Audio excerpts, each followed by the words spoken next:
Some people heading to the Jersey Shore this Memorial Day weekend might be wondering, does the reopening of beaches and boardwalks also mean you can stay with family and friends at a summer home, rental, or hotel?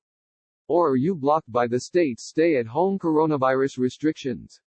Technically, Governor Phil Murphy said Friday, there's no strict statewide ban on sharing a shore house or hotel, even if you're staying with people you've not been isolating with during the pandemic.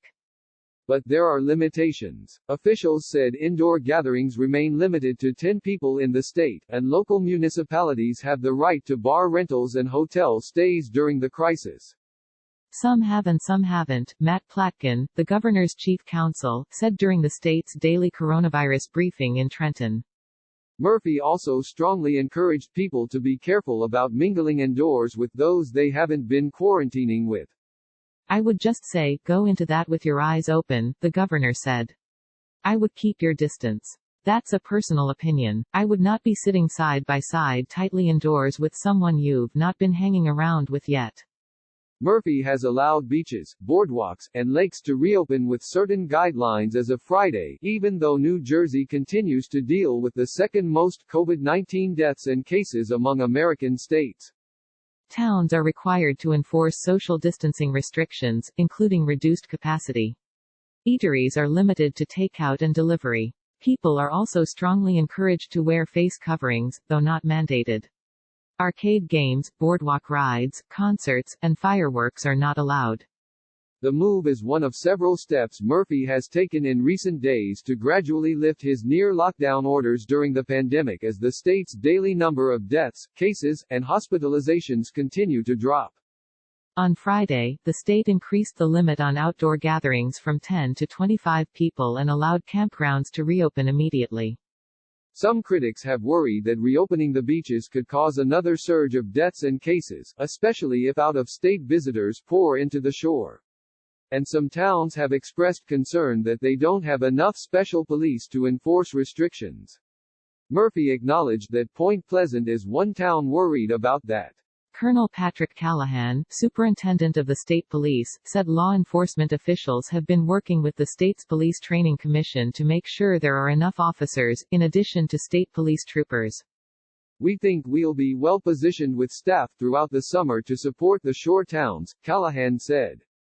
Meanwhile, Murphy said he doesn't have a timeline yet for when arcades or boardwalk shops can reopen. If we continue to have another couple of good weeks here, my hope is we get to that, particularly if they're outdoors, he said. Non-essential retail stores throughout the state are allowed to offer curbside pickup. Murphy also said he will be at the shore at some point this weekend. If the weather is nice, rain is expected on Friday and Saturday. He said he'll either run on the boardwalk or stroll with his wife in the Seaside Heights and Seaside Park area. I don't have an exact moment as to when, he said.